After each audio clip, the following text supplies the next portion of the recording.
शलोम मेरे प्यारे मित्रों, आप सबको शांति मिले। आज मैं आपको उस बात में ले जा रहा हूँ जिस बात में हमको जाना चाहिए।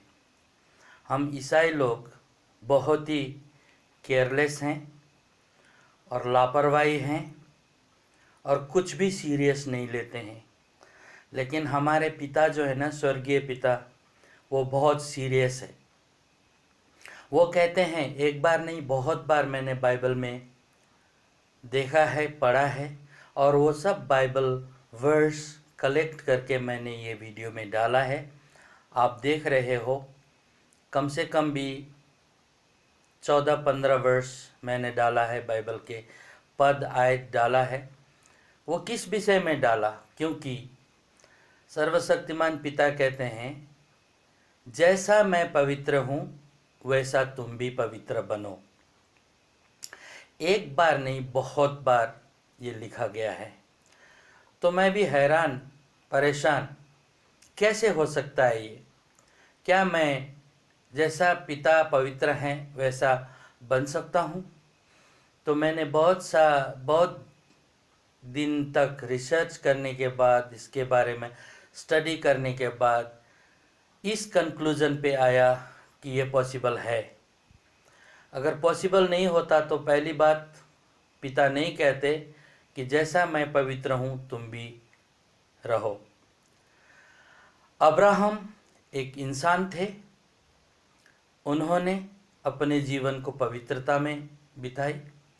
उसके बाद में जब हम देखते हैं याकूब, अब इसहाक, उसके बाद में याकूब, और आगे जब हम देखते हैं योसेफ, जो मिस्र देश में जाकर के प्रधानमंत्री बने, उनका भी जीवन पवित्र ही था।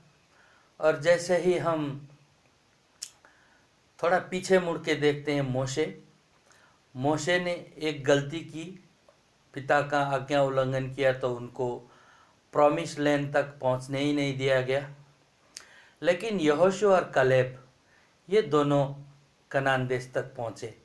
इनके बारे में लिखा है, दायां बायां नहीं देखा उन्होंने, सीधा एलोहिम के व्यवस्था को पालन किया और परफेक्टली पालन किया, वो पवित्रता में रहे।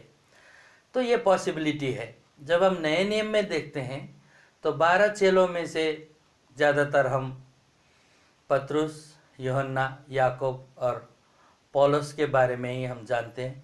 इन लोगों के जीवन में भी उतार चढ़ाव बहुत आए, फिर भी इन लोगों ने अपने जीवन को मसीह के हवाले किया और वो पवित्र हुए।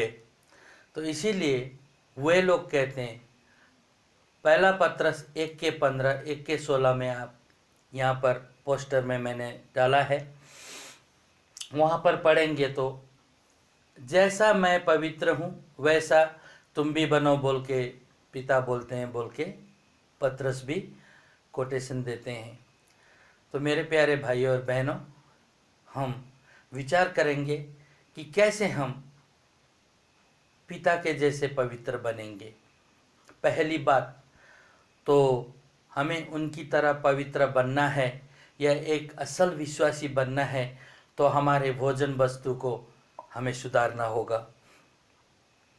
आज ईसाई लोग जो हैं सही प्रकार का भोजन नहीं करते, व्यवस्था के खिलाफ का भोजन करते हैं। अंग्रेजी में डाइटरी लॉ बोलते हैं, खाने पीने का व्यवस्था, जो व्यवस्था में लेवी में 11 अध्याय में आया है, तुम ये जानवर मत खाना, ये जानवर खाना, ये मछली मत खाना, ये मछली खाना, ये पक्षी मत खाना, ये पक्षी खाना। उसमें अशुद्ध पक्षी भी है, शुद्ध पक्षी भी है। तो आज्ञा दिया गया है कि शुद्ध पक्षी, शुद्ध जानवर और शुद्ध मछली ही खाना है, तब जा कर के हम पवित्र रहेंगे। आपको मालूम है, नोआ के समय में जब जल प्रलय आने वाला था तो सर्वशक्तिमान पिता ने आज्ञा दिया नोआ को कि एक एक जोड़ी अशुद्ध जानवरों में से, एक एक जोड़ी शुद्ध जानवरों में से, एक एक जोड़ी अशुद्ध पक्षियों में से, एक एक जोड़ी शुद्ध पक्षियों में से, ऐसा करके चुन करके तुम डालो बोला। वहाँ पर शुद्ध अशुद्ध दोनों डाला गया। शुद्ध इसलिए डाला गया ताकि नोहा के संतान आगे जा कर के उनको खाएंगे पिएंगे, शरीर में प्रोटीन पाएंगे, ताकत पाएंगे।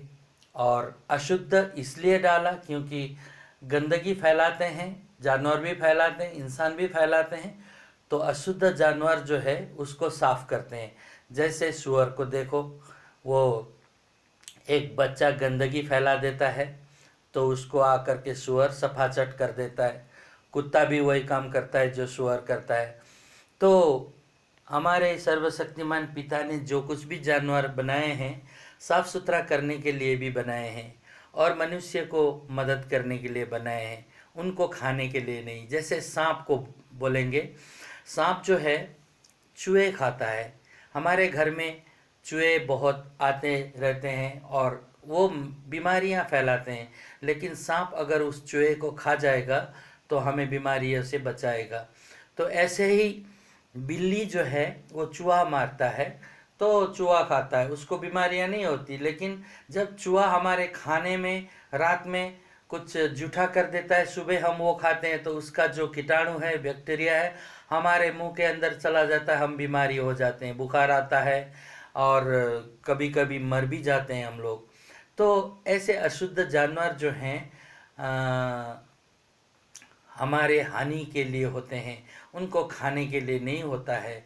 सुअर को भी लेवी 11 के 7 और 8 में बोला है, सुअर अपवित्र है, उसको मत खाना और उसके लाश को भी मत छूना। जब तुम लाश को छुओगे तो शाम तक अशुद्ध रहना, फिर नहाने के बाद ही घर के अंदर आना। क्यों कहा? क्योंकि इसमें साइंटिफिक एक बात छुपी हुई है।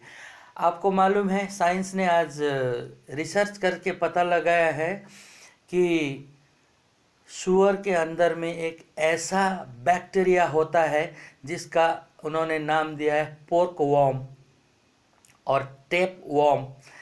ये दोनों खतरनाक बैक्टीरिया है जो हमारे शरीर में घुस जाते हैं और घुसने के बाद में वो लंग्स में, हार्ट में, ब्रेन में, पेट में, किडनी में, जिधर देखो उधर ही हमला कर देते हैं और आदमी को मरने के लिए मजबूर बना देते हैं।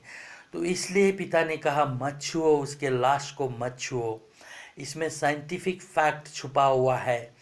वैसे ही पिता ने बोला है ये अशुद्ध मछली मत खाओ। जैसे कैटफिश है, क्रैब है, क्रैब मतलब केकड़ा, और झींगा बोलते हैं प्रॉन्स को। ये कैटफिश, प्रॉन्स, ये केकड़े सबसे नीचे स्थान पे रहते हैं पानी में। क्यों? क्योंकि जैसे ही ऊपर से मछली लोग गंदगी फैला देते हैं, वो नीचे उनकी गंदगी को खाते हैं, साफ करते हैं। पानी को साफ करने वाले जंतु है ये, तो उनको हम नहीं खाना चाहिए। आप गूगल में टाइप करो कैटफिश क्या खाता है और कैटफिश क्या हमारे लिए वायरस फैलाता है या बैक्टीरिया फैलाता है, तो आपको साफ लिखा हुआ मिलेगा। और ये क्रैब्स, प्रॉन्स हमारे शरीर में दुनिया भर की बीमारियां लाती हैं। पिता ने ऐसा ही नहीं बोला है हमको मत खाओ, उन्होंने बोला है शुद्ध शुद्ध जानवरों को, शुद्ध शुद्ध मछलियों को, शुद्ध शुद्ध पक्षियों को खाओ। ऐसा करने से हम पवित्र भी ठहरते हैं। हम ईसाई होकर के, चुने हुए लोग होकर के, हम पवित्र जाति होकर के हम गंदगी खाते हैं। ये दुनिया के लोग हम लोगों को आज बुरा भला कहते हैं। ये ईसाई लोग सब कुछ खाते हैं, छी छी छी छी बोलते हैं। एक अन्य जाति लोग हमारा मजाक उड़ाते हैं। क्यों ऐसा? क्योंकि आप और हम बाइबल की बातों को नहीं मान रहे हैं। अरे बाइबल की बातों को मानना ज़रूरी है, लॉ को मानना ज़रूरी है। लॉ इसलिए मानना ज़रूरी है क्योंकि लॉ ख़त्म नहीं हुआ है। ईसाई अगुए लोग बोलते हैं मसीह ने क्रूस पे इट इज़ फिनिश्ड बोल दिया, पूरा हुआ, ख़त्म हुआ बोल दिया, इसलिए लॉ ख़त्म कर दिया। नहीं, बलिदान का काम पूरा हुआ, सिर्फ बलिदान का काम। आज हम मेमना काट करके बलि नहीं चढ़ाते हैं क्योंकि मसीहा एक ही बार हमारे बलिदान के लिए क्रूस पर चढ़ गए। लेकिन आप और हम आज मॉरल लॉ मानते हैं, नैतिक लॉ, चोरी मत करना, हत्या नहीं करना, व्यभिचार नहीं करना, ये सब हमको मानना है।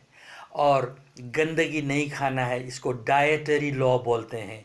यह डाइटरी लॉ को भी हमको मानना है। हमारे मसीह ने सब कुछ कर दिया बोलते हैं, नहीं, सब कुछ कर दिया बोल करके आप आज कुत्ता सुअर बिल्ली खाते हो और अपने शरीर को अशुद्ध बनाते हो। ये सब कितना गलत है। मसीह ने जो किया किया, अभी आपको और हमको करना है। और तीसरा जो लॉ है वो है साफ सफाई का लॉ। 4 प्रकार के लॉ हैं। नंबर 1 सैक्रिफिशियल लॉ यानी बलिदान का। दूसरा होता है लेविटिकल लॉ यानी लेवियों का, जो प्रार्थना करना, दुआ करना, उपवास करना, दान करना, ये सब लेविटिकल लॉ में आता है। सेरेमोनियल लॉ साफ सफाई कैसे करना है, क्या खाना है, क्या नहीं खाना है। और चौथा जो लॉ है वो है मॉरल लॉ। चोरी नहीं करना, हत्या नहीं करना, व्यभिचार नहीं करना, झूठ नहीं बोलना, लालच नहीं करना, ये सब मॉरल लॉ में आता है।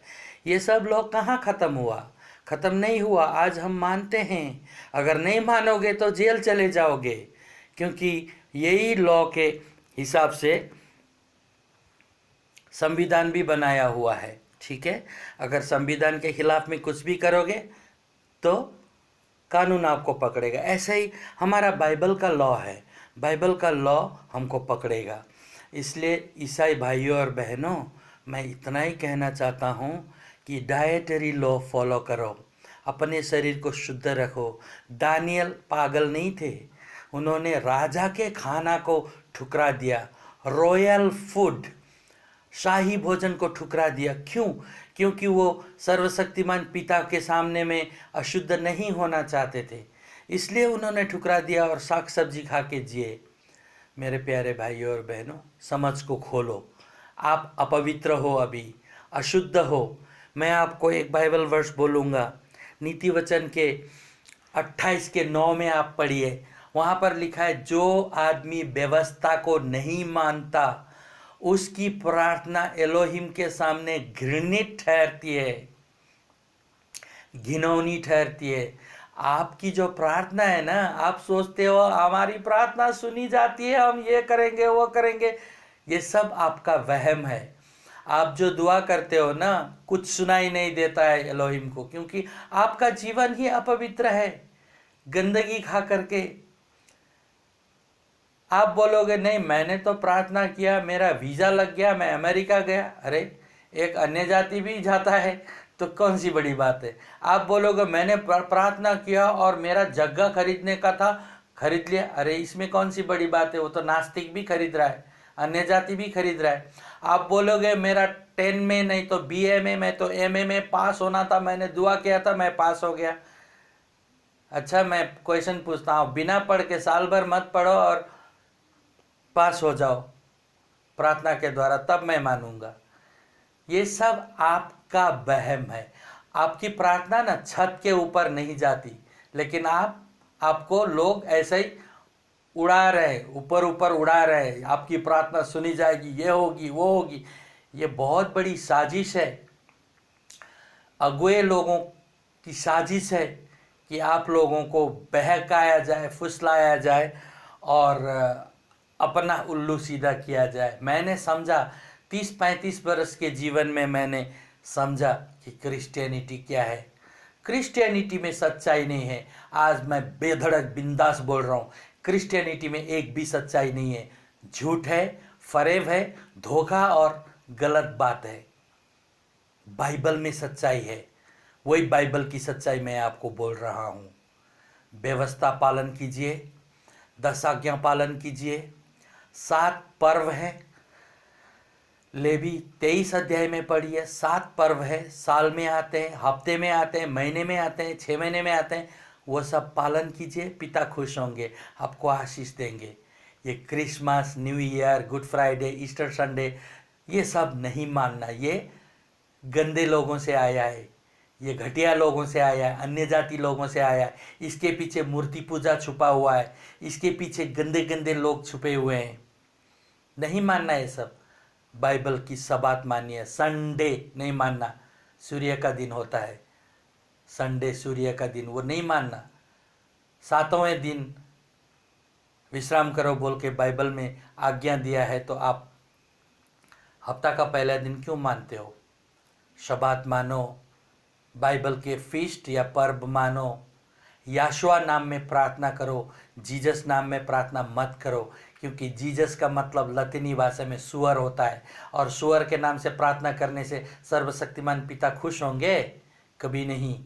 इसलिए याशुआ नाम जो गैब्रियल ने मिरियम को दिया था, वो नाम सर्वशक्तिमान पिता ने अपने बेटे को दिया, वो नाम याशुआ नाम।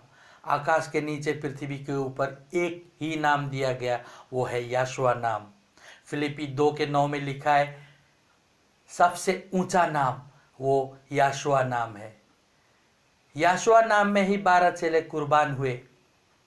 उस समय जीसस यीशु ईसा जेसु जीसा नहीं था, सिर्फ याशुआ नाम में उन लोगों ने अपने जीवन को बलिदान दिया, और याशुआ नाम में ही प्रार्थना किया उन लोगों ने। वो ओरिजिनल नाम है, ये इंसान का दिया हुआ डुप्लीकेट नाम नहीं है। डुप्लीकेट नाम में आप विश्वास करोगे तो डुप्लीकेट ही आपको सब कुछ मिलेगा। बपतिस्मा भी याशुआ नाम में लेना है, नहीं तो आपको स्वर्ग नहीं है।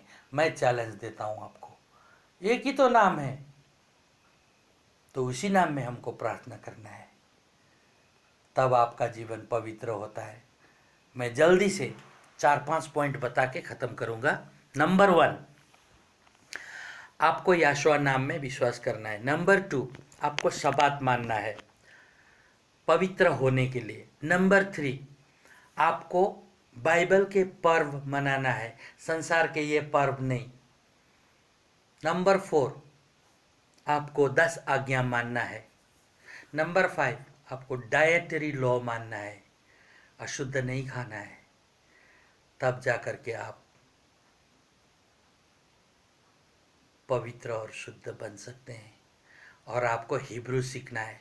मैंने मेरे वीडियोस में, मेरे यूट्यूब चैनल में डाला है, हिब्रू अल्फ़ाबेट भी डाला है, हिब्रू का मात्रा भी डाला है। आप सीखो और हिब्रू बाइबल पढ़ना सीखो, ताकि आपको सच्चाई का पता चल सके। मैंने हिब्रू बाइबल पढ़ा तभी ये सच्चाई का पता चला, नहीं तो नहीं चल सकता था। अरे एक मुस्लिम इमाम या मौलवी तभी बन सकता है जब वो एक अरबी भाषा पढ़ता है। एक हिंदू पंडित आचार्य तभी बन सकता है जब वो संस्कृत पढ़ता है।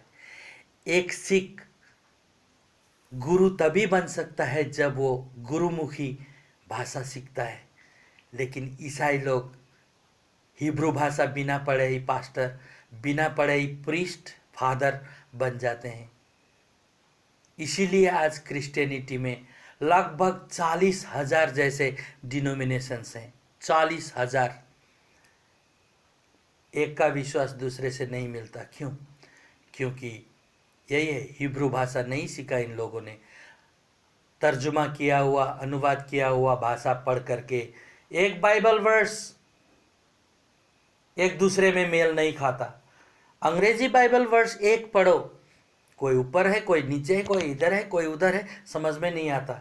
हिंदी का बाइबल वर्स पढ़ो, समझ में नहीं आता। नेपाली का, बंगाली का, तमिल, तेलुगु, कन्नड़ा, सभी बाइबल में क्या है? गड़बड़ है पूरा।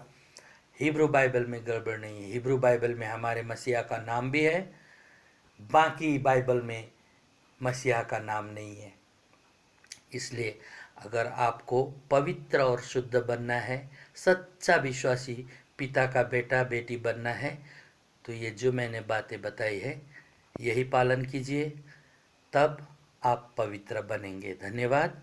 आप मेरे चैनल को लाइक, शेयर और सब्सक्राइब कीजिए ताकि लोगों तक पहुंच सके, और जो कुछ भी मैं वीडियो बनाता हूं आप तक पहुंच सके। मैं यूट्यूब चैनल के द्वारा सच्चाई फैलाने का काम कर रहा हूं।